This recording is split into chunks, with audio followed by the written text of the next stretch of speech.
आइए, जिनके पास भी प्रभु का वचन है, हम सब अब खोलेंगे और 15 से 20 मिनट्स का एक बहुत सुपर्ब वर्ड है और ये आपकी ज़िंदगी को बदल सकता है। आमीन। ओके, मेरी ये प्रार्थना है कि आज के वचन को आप बिल्कुल गंभीरता से लें।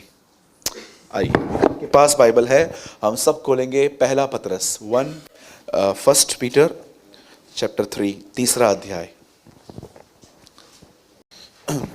जो मैं आज आपको बता रहा हूं, प्रभु मेरा गवाह है, मैं इस चीज में खुद भी इतना परिपक्व नहीं हूं, पर हां, हर दिन मैं प्रभु के सामने ये कहता हूं कि मुझे इस चीज में मैच्योर बना।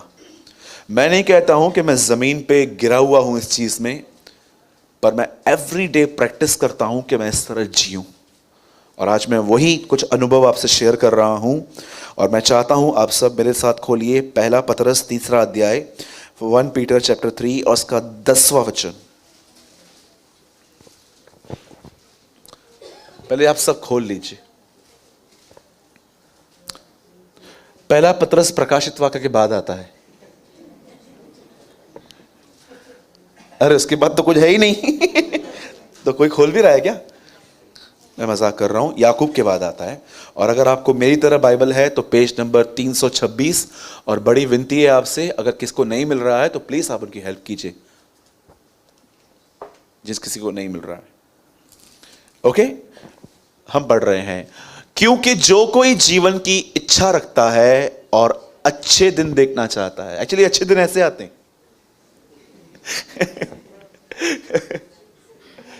जो कोई जीवन की इच्छा रखता है और अच्छे दिन देखना चाहता है, वह अपनी जीभ को बुराई से और अपने होठों को छल की बातें करने से रोके रहे। आगे बदल, सॉरी ये इंग्लिश। द स्क्रिप्चर्स से if you want to enjoy true life and have only good days, then avoid saying anything hurtful and never let a lie come out of your mouth. क्या explain करूं, इतना easy word है ये। अब देखिए यहां पर क्या लिखा है, ध्यान दीजिए। बाइबल ऐसा बताती है पुराने नियम में कि उद्धार पाने के लिए काम करो। आप जानते हैं ना, पुराने नियम में हाथों का बड़ा महत्व था। हर दिन जब एलिया खाना खाता था तो एलीशा उसके हाथ धुलाया करता था। हर व्यक्ति एलिया को जानता था कि वो एलीशा के हाथ धुलाने वाला व्यक्ति था। पुराने नियम में हाथों का बड़ा महत्व है। पर जब आप नया नियम पढ़ोगे तो यीशु ने पैर धोए थे। आप जानते हो, पुराना नियम जोर देता है काम करो, पर नया नियम जोर देता है खुदा के साथ चलो। उसके साथ चलने का मतलब क्या है? अगर आप उसके साथ चलेंगे ना, तो पहली चीज वो आपको यह सिखाएगा कि जैसे मैं बोलता हूं ना, वैसे बोलना सीख। पहले जैसे मैं बोलता हूं। आप जानते हो, उत्पत्ति में अगर आप आराम से स्टार्ट करो, इब्राहिम, इसहाक, याकूब, यूसुफ, फिरौन, ये सब बात में आते हैं। पहला लेसन आपको यह मिलता है कि खुदा जो बोलता था वो होता था। फर्स्ट लेसन, जो भी प्रभु कहता था हर दिन वो होता था। जितना अधिक वो बोलता था उतनी ही सृष्टि खूबसूरत बनती गई। और अंत में उसने अपनी सृष्टि के लिए ऐसा कहा, बहुत अच्छा है। परमेश्वर के साथ चलने वालों के अंदर एक चीज बहुत आप देखोगे, वे अपनी जुबान अनुग्रह के साथ खोलते हैं। आपको पता है कौन सी चीजें पवित्र आत्मा को शोकित करती हैं? पहली चीज लिखी गई है इफिसियों में, कोई गंदी बात तुम्हारे मुंह से न निकले। प्रभु, ये गंदी बात मतलब क्या? उसके नीचे लिखा है जो, आइए मैं खोल के दिखाता हूं, सब यहां देखिए 429 एफिशिएंस। देखो, प्रभु के अनुसार गंदी बात गाली और बुरी तरह से बोलने से ज्यादा क्या है? कोई गंदी बात तुम्हारे मुंह से न निकले। प्रभु, ये गंदी बात है क्या? पर आवश्यकता के अनुसार वही जो उन्नति के लिए उत्तम हो, ताकि सुनने वालों पर अनुग्रह हो। जो बातें आपके मुंह से निकलती हैं उसमें अनुग्रह नहीं है तो याद रखना तुम बुरी बातें बोल रहे हो अकॉर्डिंग टू दिस वर्ड। यीशु ने कभी अपना मुंह किसी को डिस्करेज करने के लिए नहीं पढ़ाया आपने। वो टिमटिमाती हुई बत्ती को कभी ना बुझाएगा। मतलब वो लोग जो फेडअप हो चुके हैं अपने लाइफ से, उनको जो टिमटिमा रहे हैं, जो ऑलरेडी फेडअप हो चुके हैं, वो उनको और डिस्करेज नहीं, वो उनको उठाएगा अपने शब्दों से। आप जानते हो यहां क्या लिखा गया है? बता, वापस आइए पीटर। क्योंकि जो कोई जीवन की इच्छा रखता है, अब मुझे बताइए कौन सा ऐसा व्यक्ति होगा जो कहेगा मुझे जिंदगी जीने की इच्छा नहीं है? अरे लोग लाखों रुपए खर्च कर देते हैं सिर्फ 2-3 दिन और जिंदा रहने के लिए, करोड़ों रुपए खर्च कर देते हैं। मैंने कितने लोगों को देखा, उनको कैंसर हुआ, इंडिया में इलाज नहीं था, अब्रॉड गए, लाखों खर्चा करके आए, 2-3 साल ही जिंदगी जी उन्होंने, फिर वो मर गए। कितना लोग प्रेम करते हैं जीवन से, पर वो क्या इस बात को जानते हैं? जीवन की इच्छा रखता है और अच्छे दिन देखना चाहता है, वह अपनी जीभ को बुराई से और अपने होठों को छल की बातें करने से रोके रहे। परमेश्वर के साथ चलने वाला व्यक्ति, आपको इस तरह पता चलता है, वो बड़ा ही सकारात्मक बोलने वाला व्यक्ति होता है। वो व्यक्ति नहीं होता कि उसके मन में जो कुछ आया वो बोलेगा, पर वो जानता है उसे क्या बोलना है। जिस दिन आप इस चीज को समझ गए ना, मैं आपको बताना चाहता हूं, आपको मैच्योरिटी इतनी इजीली मिल जाएगी सिर्फ इस चीज को कि जो आप बोलना चाहते हैं आपको वो नहीं बोलना, आपको वो बोलना है जो अनुग्रह से भरा हुआ है। एक दिन मेरे ऑफिस में एक लड़का आया, उसकी 1.5 साल से प्रार्थना बंद थी। उसने मुझे आके कहा, भाई मुझसे दुआ नहीं हो रही है। 1.5 साल प्रार्थना न कही। 1.5 साल प्रार्थना न करने वाला व्यक्ति, मुझे तो समझ में नहीं आ रहा था मैं कहां से शुरू करूं। पहले पहले मुझे ख्याल आया कि मैं उसको बोलूं, तू बिलीवर है, तू विश्वासी है, 1.5 साल से प्रार्थना नहीं करता है, किस टाइप का बिलीवर है, कौन से चर्च में जाता है, तेरे को अकल कम है क्या? ये सारे शब्द मेरे अंदर बन के आ गए। मुझे प्रभु ने कहा, ये बोलना अनुग्रह से नहीं है, इसे मत बोलना। तब मैंने उससे सिंपल बात पूछी, भाई क्या बात है, आप दुआ क्यों नहीं करते हो? ब्रदर मन नहीं लगता है, बहुत तकलीफ होती है जब मैं दुआ करता हूं, मेरा बदन बैठता नहीं है दुआ में, मैं क्या करूं? और मैंने उसे एक ही बात कही, ब्रदर कोई बात नहीं, प्रभु का प्रेम आपकी भक्ति पर निर्भर नहीं है, पर मैं आपसे कहूंगा सिंपल छोटी छोटी दुआएं करना आज से चालू करो। उसने कहा ठीक है, मैं ट्राई करूंगा। 1-1.5 हफ्ते के बाद वो मुझे मिलने आया और उसने मुझे बोला, भाई मैंने आज मॉर्निंग में 25 मिनट्स दुआ की।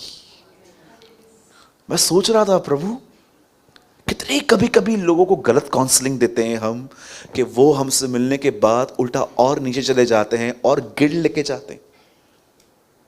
कई बार आप देखो, आप जब लोगों से बात करते हो ना, आपकी बात में बहुत स्ट्रेट और इतनी जजमेंट भरी हुई रहती है, पर उसमें अनुग्रह मिक्स नहीं होता। अगर बच्चा फेल होके आया या कम मार्क्स लेकर आया, तो क्या पहले उसको यह बोलना जरूरी है, तेरे को पहले ही बोला था, सारा दिन टीवी देखता है, चल अभी चल, ध्यान दे अभी? क्या ये सही है? ब्रदर तो बाइबल तो कहती है छड़ी नहीं उठाते हो। अरे छड़ी उठाओ, खाली छड़ी क्यों उठाते हो? खाली छड़ियां ही मारोगे क्या उनको? मारो ना छड़ी। मैं कहां बोल रहा हूं, बाइबल बताती है डिसिप्लिन इज इंपॉर्टेंट, बहुत अच्छा चीज। पर क्या ऐसा तो नहीं है कि सिर्फ आप उनको विदाउट लव डिसिप्लिन ही देते रहते हो?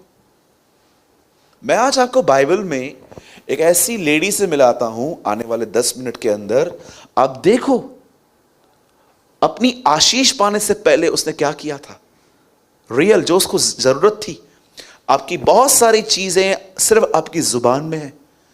बाइबल ऐसा बताती है, एक लेडी थी, 2-3 साल से नहीं 12 साल से ये बीमार थी। आप बहनों, आप सोचो, आप इस दर्द को समझ पाते हो क्योंकि ये तकलीफ आपको होती है। अगर एक स्त्री को 12 साल से ब्लीडिंग हो रही है, सोचो उस बहन की हालत क्या थी होगी, वो कितनी कमजोर हो गई होगी। आपसे ज्यादा कौन समझ पाएगा इस बात को? 12 ईयर्स से उसका ब्लड बहता था बदन में से, और वो लिखा है वो कमजोर हो चुकी थी। और बाइबल ऐसा बताती है एक दिन यीशु उसके नगर में आए, और उसके नगर में आने से पहले उसके पास जब ये चर्चा पहुंची कि यीशु आ रहा है, तो उसने अपने मन में ये बात ठान ली कि आज मैं जाऊंगी और मैं उसके वस्त्र को छू लूंगी और मैं चंगी हो जाऊंगी। ये ख्याल लेके जब वो निकली, आपको पता है, मैं रेफरेंस दे दूंगा आपको बाद में, लेकिन आप आराम से पढ़ना। एक जगह लिखा गया है कि वो अपने मन में कहती थी, और एक जगह लिखा है कि वो अपने मुंह से कहती थी। इस बहन के लाइफ में सबसे अच्छी बात जानते हैं क्या थी? चंगाई पाने से पहले इसे ये बात अच्छे से पता थी कि खुदा का कलाम बदन के दो हिस्सों में होना चाहिए, एक मन में, दूसरा जुबान पे। बहुत सारे लोग बाइबल को उन जगहों पे नहीं रखते हैं जहां पर डस्ट होती है। कुछ लोग इसे पेपर में ओढ़ के रखते हैं, कुछ लोग इसे कपड़े में ओढ़ के रखते हैं। अच्छी बात है, पर क्या आपको पता है बाइबल की सही जगह रखने की एक्चुअली मन और जुबान है?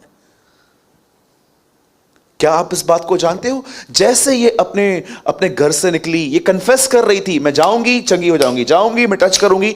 जैसे उसने देखा कि यीशु के सामने भीड़ है और वो फिर भी अंदर घुसी, वो कैसे अंदर गई हमको नहीं पता है, लेकिन 12 साल से बीमार औरत, खुद वो उस सूबेदार की तरह नहीं है जो चिल्ला रही थी मेरे घर पे आ, या सेवक को कह दे वहीं से चंगा हो जाएगा। वो स्ट्रगल करके वहां गई है, और जैसे उसने यीशु को छुआ, और देखो यीशु ने पीछे मुड़ के कहा, किसने मुझे छुआ?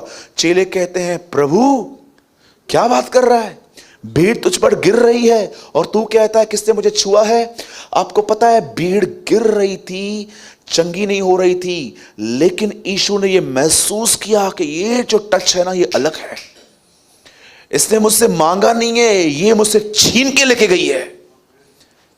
बाइबल का पहला मिरेकल है ये, जिसमें यीशु को बताया भी नहीं गया कि मैं तुझसे ले रहा हूं, और छीन लिया गया।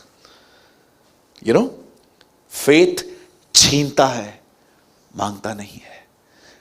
कई लोग कहते हैं ना मेरा फेथ है, फेथ है। अगर फेथ होता तो मिल ही जाता आपको, लेकिन कई लोग अविश्वास में रहकर भी बोलते हैं यस मुझे फेथ है, मुझे फेथ है।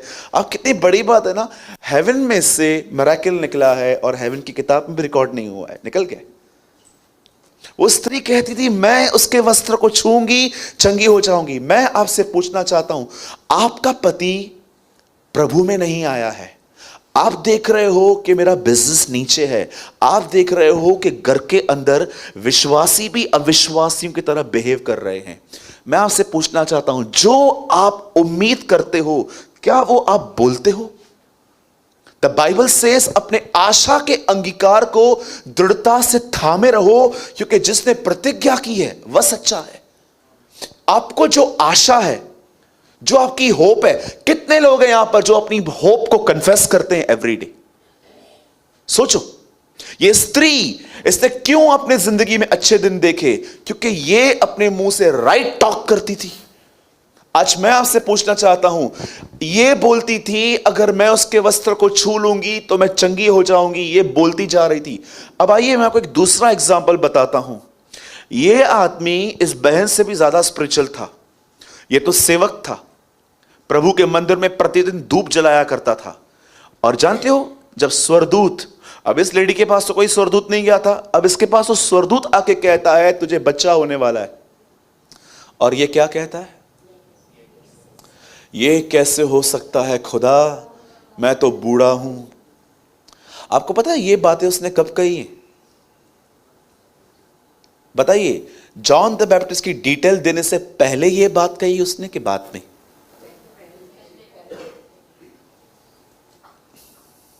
फिर से पूछ रहा हूं,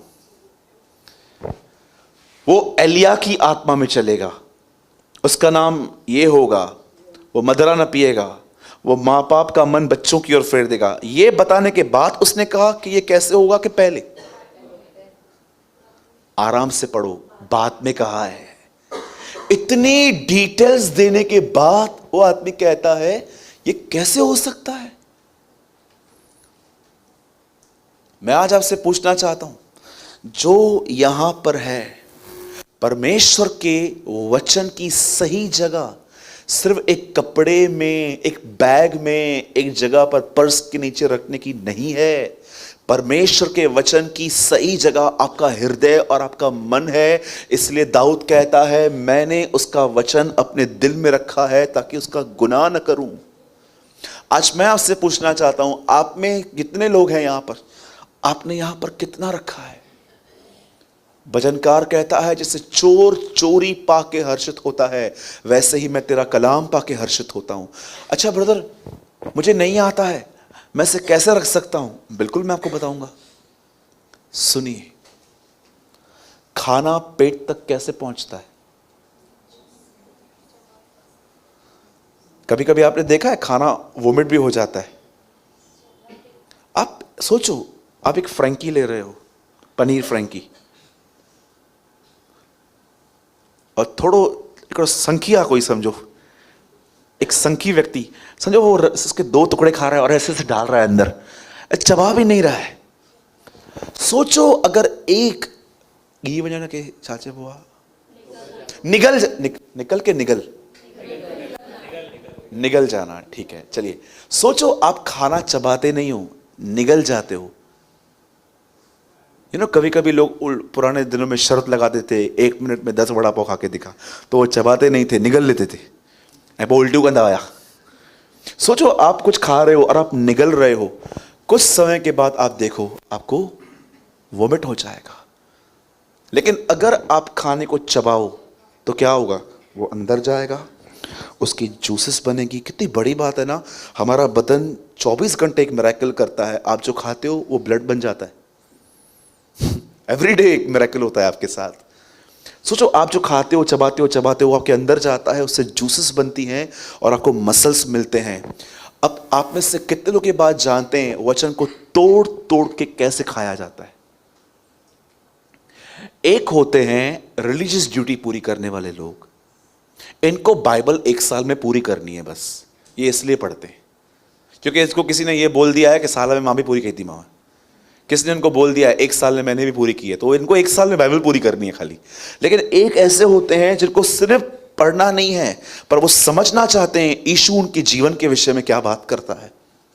एक दिन आप उठे और आप सोचो आपने बाइबल ओपन की और आपके सामने एक वचन आया, इसमें लिखा था, धन्य है वे जो मन के दीन है, स्वर्ग का राज्य उन्हीं का है। अब आप इस पूरे पैसेज में देखो क्या क्या चीजें हैं। मन का दीन, स्वर्ग का राजा उनका।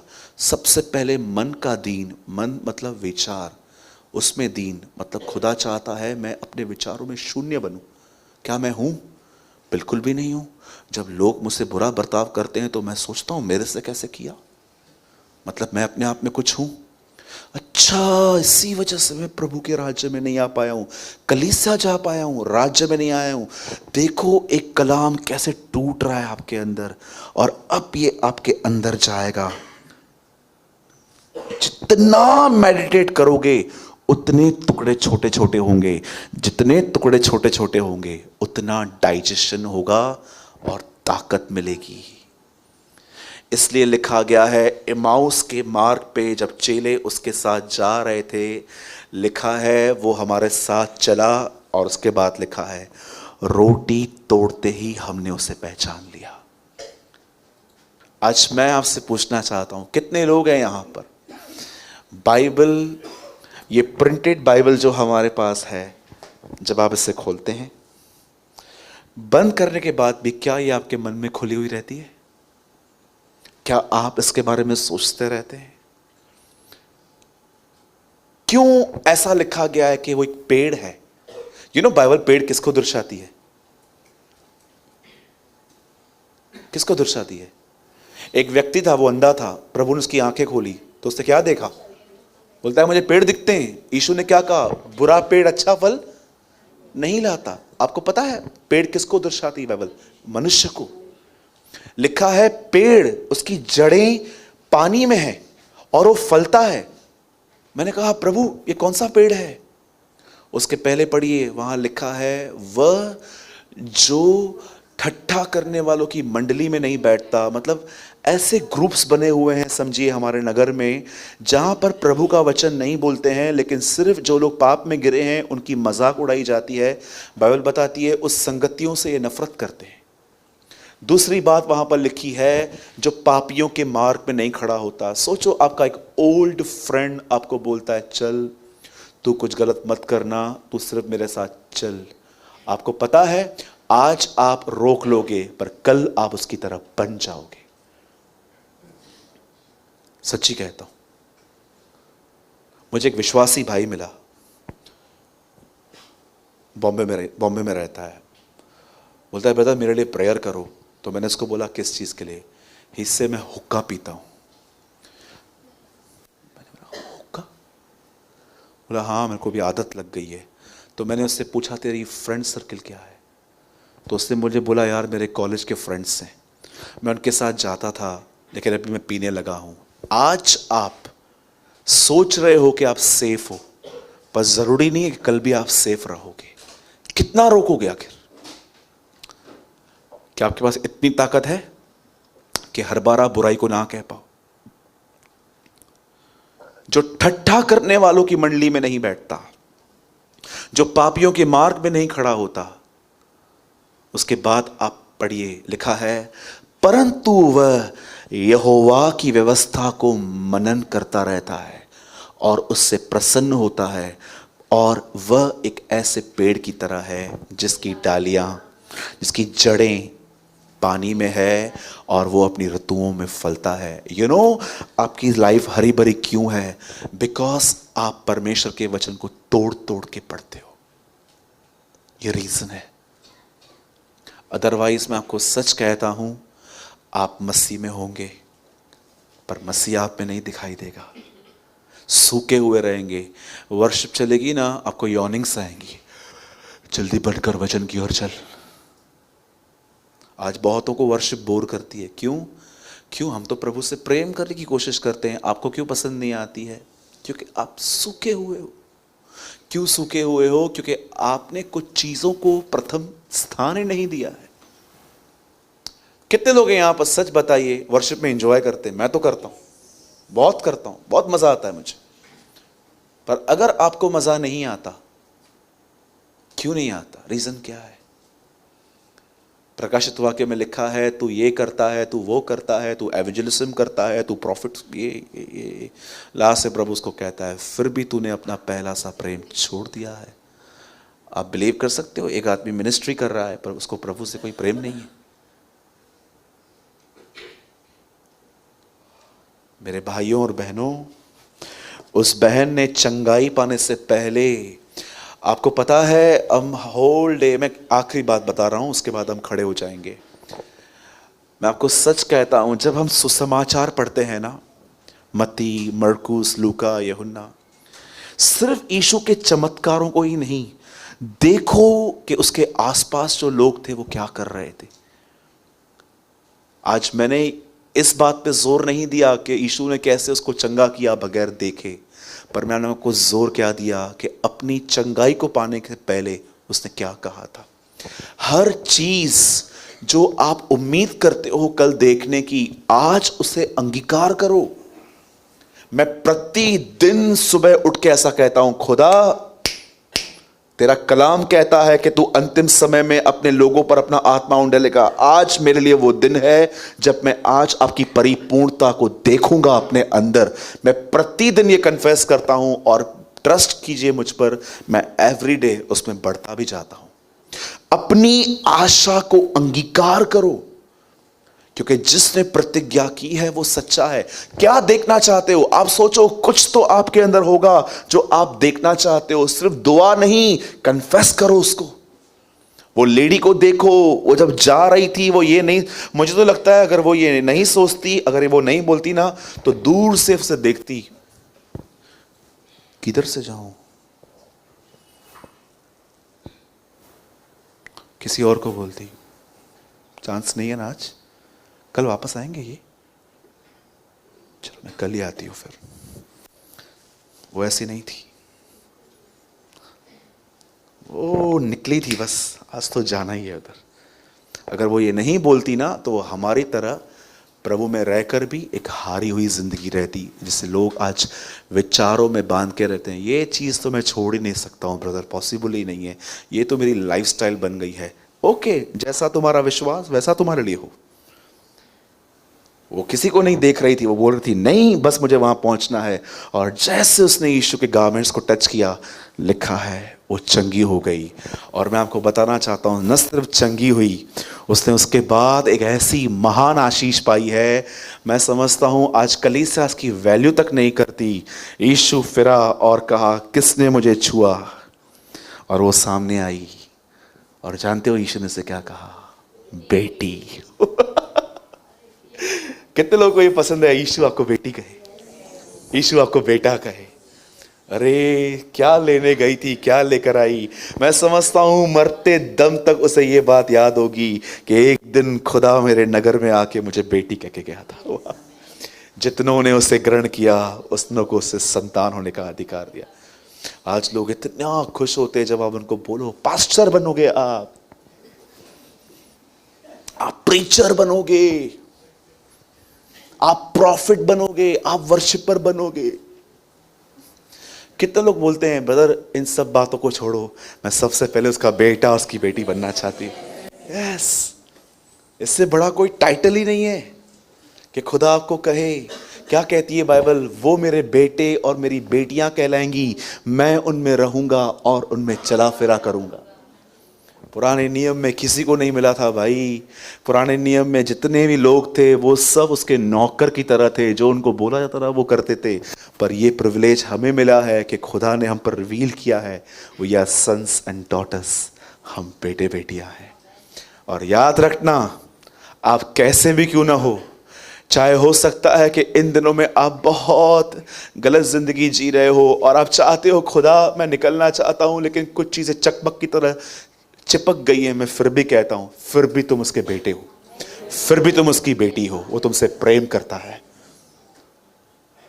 और ये मेरी भविष्यवाणी है यीशु के नाम में, एक दिन वो तुम्हें ताकतवर और तुम्हें स्थिर भी करेगा, वो तुम्हें स्थिर करेगा, और वो तुम्हारे पैरों को हिरनी के समान बनाएगा। भले ही आज रियलिटी कुछ और दिख रही है, कन्फेस करो, खुदा मैं निकलूंगा इन बातों से, और तुम निकलोगे। अपने छुटकारे की घोषणा करो आज, बोलिए मेरे पीछे प्रभु, भले ही आज मैं कुछ और हूं, पर मैं घोषणा करता हूं, मैं वो बनूंगा जो आप मुझे बनाएंगे, यीशु मसीह के नाम में, आमीन। Come on, give a big hand for the Lord.